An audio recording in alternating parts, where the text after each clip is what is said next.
What do we got here? The plan is to throw hydro assist on the TJ. I've always wanted it, but I've also, in the back of my mind, known that it's not going to be nearly as simple as most rigs. And let me show you why, because everybody always asks me, why don't you just put hydro assist on there? Here's why. This is kind of my setup. It's 1.5 inch tie rod, 1.5 inch drag link, track bar, the whole works.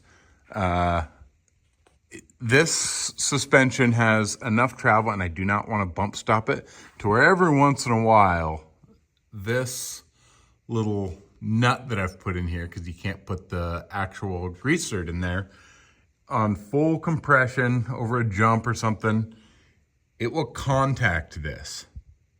So what that means is at full compression, you know, this is all the way down here touching, and then my drag link is coming up at a very slight angle, right, to that knuckle at that point. So if I throw this in here, obviously I don't have enough room behind it to weld on my tabs for the hydro assist. I can't put it in here because it'll run into the diff cover. I can't put it in here and run it up to the drag link. I know some people do it that way, but that doesn't work because I can't really put anything on here because there's not enough clearance here or down. So it can't go back or down for the mounts. So I don't know what I'm gonna do there. What I was thinking about doing is coming off of my track bar bracket and putting, you know, the big end of the ram here and coming over here, but that's 20.5 inches. So it puts it, if this was centered, right about there. So I could do it if I went straight down and forward, I guess, but having the ram be the lowest thing, you know, I guess it wouldn't be below the axle tube. That might be what I end up doing, but to be honest, right now, looking at that, I don't really like it, but it might be what I have to do. So that's where I'm at. I got the redneck ram kit. It's 1.5 inches. I wanted to go with the small one so I would have the volume out of my pump to push it without it running out of volume and the steering getting heavy. 30-inch hoses, which is what they sell as their typical kit, and I don't know any better, so maybe those will work, maybe they won't, I don't know. And I already have the PSC big bore box in there, so it's actually ported already. I don't know about this port. I don't know if that's gonna fit. We're gonna find out though. Oh, it got me. Thing I guess I left out is I need everything as short as possible, obviously, with my you know, packaging issues that I've already got going on here. So in the redneck ram instructions, it says you can cut these back a little bit to make everything shorter. So I measured how much thread I got and how much room I have to actually cut. So this is getting cut 5/8 of an inch shorter. This is getting cut just under 1/4. So we'll save a little bit of room there, make everything a little shorter. We might be able to get it down to like 20 inches, maybe. Okay, we're at full compression. You could see how far down this pitman arm comes, how far down the drag link comes, and how little room there is everywhere. And keep in mind, this is with it turned all the way left. So there's more room between here and here than it would be if I turned it all the way right. But as you can see, even if I put it here, which I don't want to do, it'd still be below the axle, but I would want to build something to protect the thing. And I don't know what I would weld to unless I came off the bottom, which I don't want to do. And that would keep it away from the diff cover, barely, maybe. So that could work if I just didn't put any protection. I don't really want to do no protection there. And raw dog the shit out of it. is literally, I mean, the ram won't even fit between there. Can't even get it up in. No, that's crazy. And then, like, if you look down the end here, everything is so freaking tight.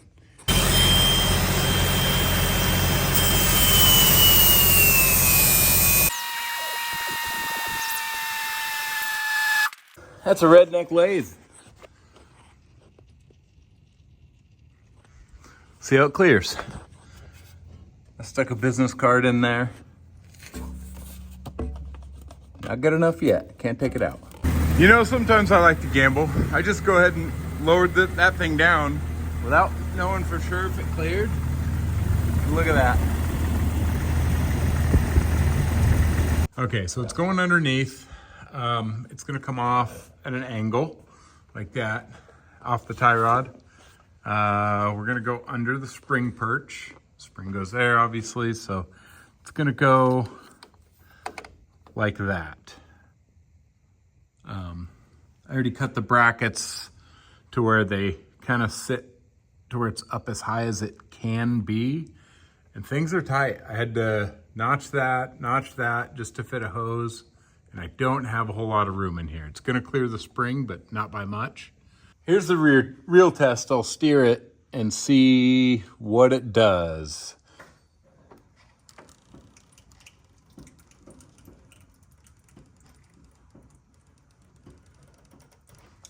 Well, did everything clear?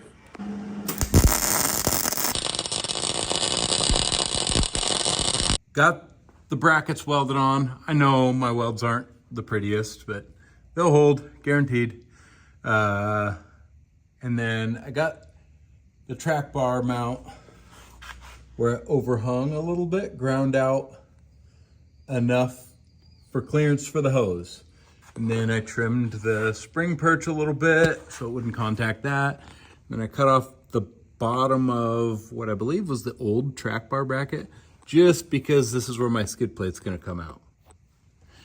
And then I gotta cut the bolts down still. So I got this thing mounted.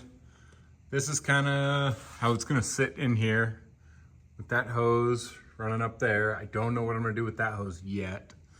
I still am unsure what I'm gonna do about a skid plate. I might be able to come off of here and protect it. I don't really know yet. Because I don't have room over here to do much.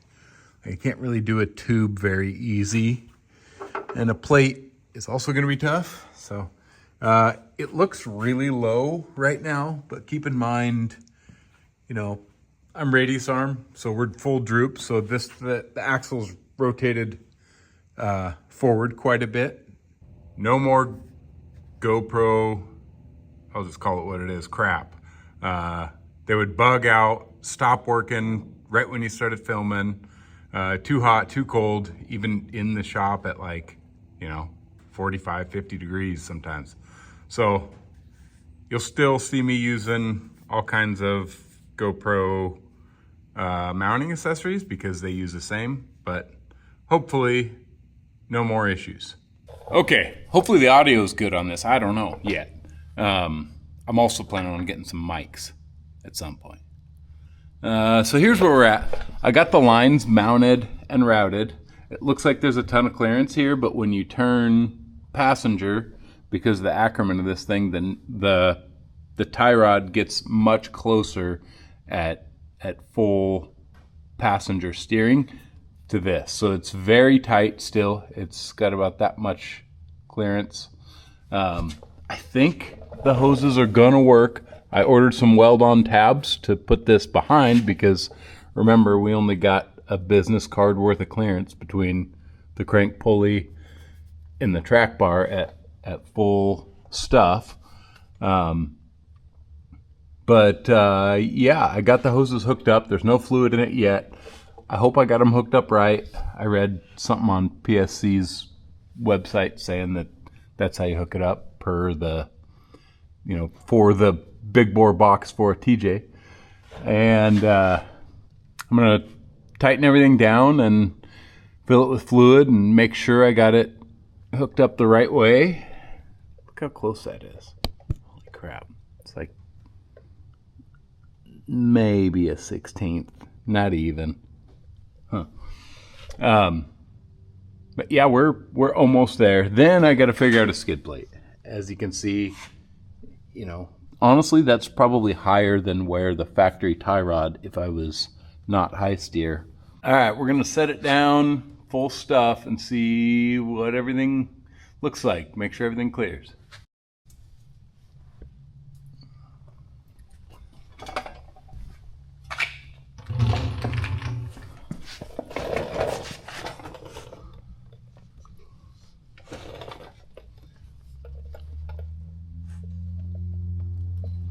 Holy crap, I think this is gonna work.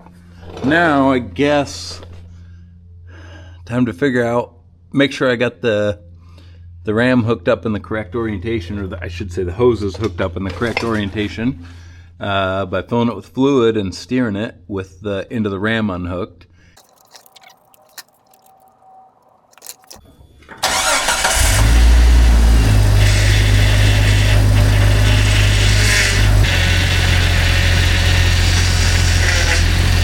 Got the clamp tightened down. I believe it's in the correct position, and I have found a fatal flaw.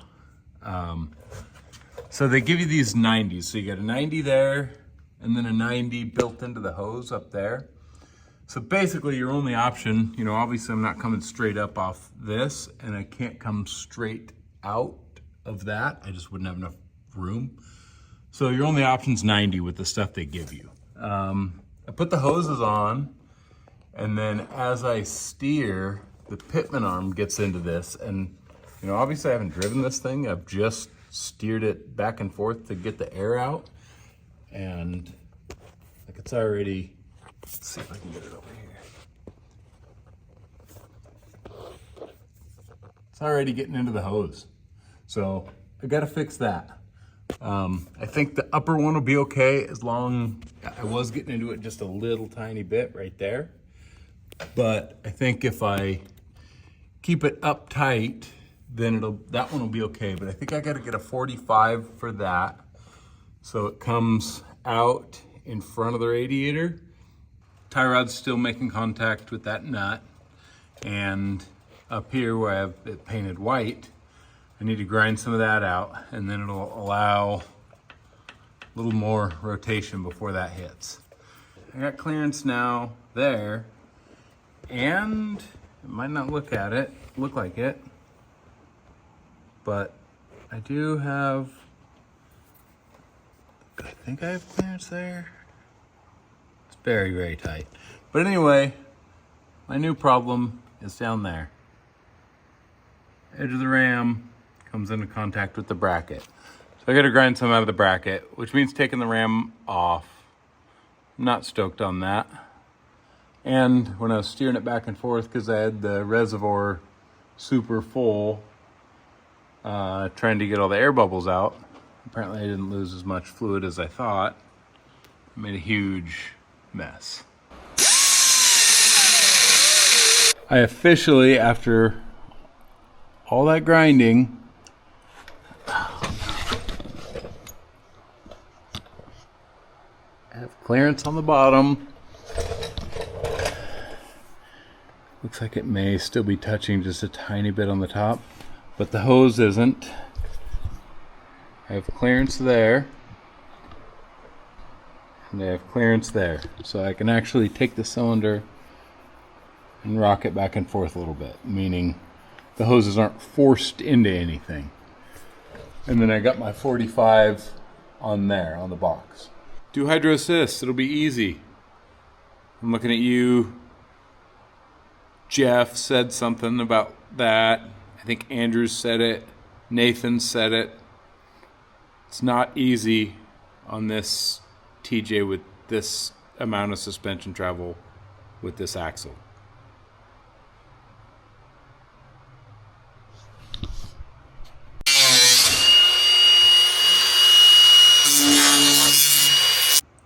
This is another thing that's super close, getting this bolt in. You have to have it lined up perfectly. And then right there. Got some plastic hose wrap, some hydraulic hose wrap there. Finally came in. Got the springs back in, the added inch of bump stop. And I'm gonna throw that stuff on there.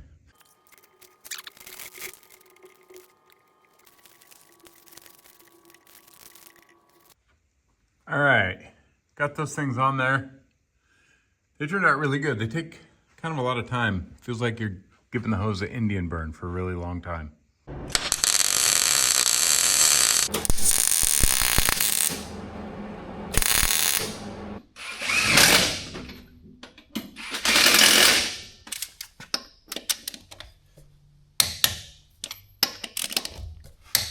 We are all done other than a skid plate. So I went ahead and ordered one that looks like it'll work. I'm sure there'll be some modifications that need done, but it's 1/4 inch. It looks really good. It's better than anything I could build for $100, and it was only $100. So I'm waiting on that. I'm not going rock crawling at least until it gets here and I get it on. But I thought it was kind of silly for me to go outside, test this thing out, and tell you guys how good it works or how good it doesn't, but without explaining the whole steering system, because I don't even remember if I explained it in the TJ build breakdown. So here's what we got. The pump itself, that is a ZJ V8 pump. You gotta manipulate this line and bend it a little different, but other than that, it's a direct bolt-in. It works. It's got a little bigger reservoir too, or quite a bit bigger reservoir, which is nice because, you know, the extra fluid keeps it cooler. The box, man, can you even see? Yeah, is a PSC big bore box. So with the pump that puts out a little more pressure, I think it's like 200 pounds more pressure and a little bit more volume, helps out with the big bore box, because the big bore box, you know, the bigger the bore, that's how you get the assisted or the more assist in your power steering, is because the bigger the bore, the more pressure it's putting on that piston, or the more pounds per square inch of surface area it's putting on that piston to move it back and forth. So because the box takes more volume, and now I've added a ram that also takes more volume, so I hope I don't have an issue with volume or fluid delivery. So some people do this and then what they realize is they're steering slow, or if they try to steer fast, then it kind of locks up on them because the pump is running out of volume trying to fill these areas, or try to keep these areas at high pressure in the direction that you're steering. So that's why, if you're wondering why I went with the smaller ram, I went with the 1.5 inch ram, that's why. Because I already have a big bore box, and the bigger the cylinder here, the more volume it takes. So I didn't want to force myself to have to buy a much higher volume pump. And I think this will work good, but we'll see. Again, new camera, so I don't know how well you guys are going to be able to hear me, but I guess we'll find out later.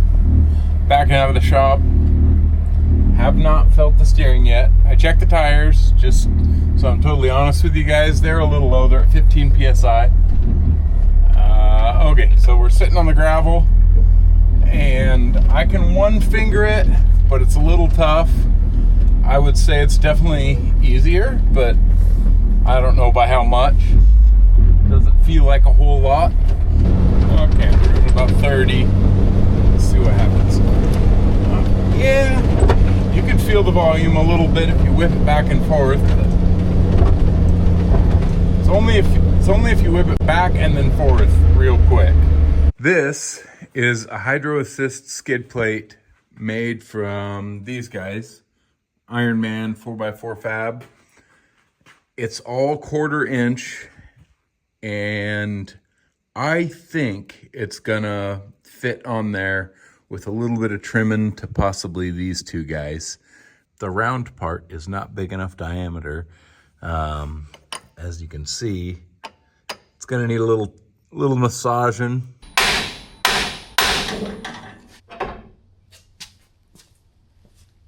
we got everything pretty exposed. I got to clean the paint off of all this area and wherever this one's going to land. I'm not sure yet. Somewhere right in here. And then the other one lands right here. And then I got one there, one there. I had to notch that out for where it goes around the little bit of the center housing. This is where my first support piece goes. I think I'm just gonna tack that in there. That way I can hold the whole thing up and get the rest of these support pieces shaped.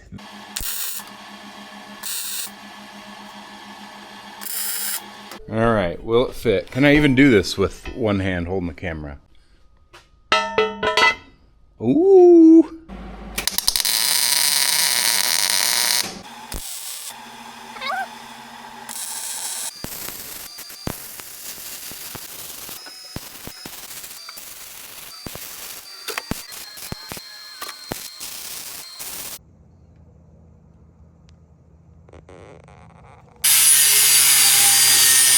Those gaps should be enough to drain out any water or melted snow. Moment of truth right here. Oh yeah. I'm gonna throw a tack on there and then throw everything partially together and see if it clears. This tie rod can rotate, so I want to see it in the worst possible spot, which would be that right there. So if I had this thing all the way down and the nut on it, it would have the potential to make contact with that. But if I run the bolt up with the bolt head down here, it shouldn't ever be able to make contact with that.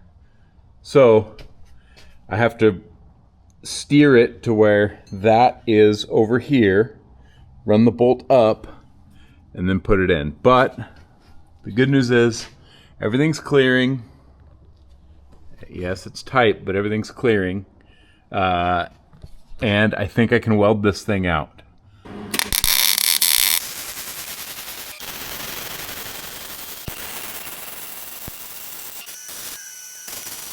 Okay, welded up and painted. Oh yeah, my little cutout works just like it was supposed to. And I could actually, if I wanted to, I could run, you know, maybe a piece of 1 inch wide, 3/16 straight down and beefcake this thing up even more and run a couple of straps down at an angle if I wanted to. I don't think I need to. Let me know, what do you guys think? You think this thing's plenty tough? It's 1/4 inch. And I got the 4 supports in there. I understand that they're thin and they put some leverage on the axle, but I think with it welded all the way out here too, and with that little support bracket there I put on, I think it's gonna be plenty tough. I think that's it. I finally have hydro assist in the TJ. The only thing left to do is weld some tabs here and here to prevent this from ever slipping.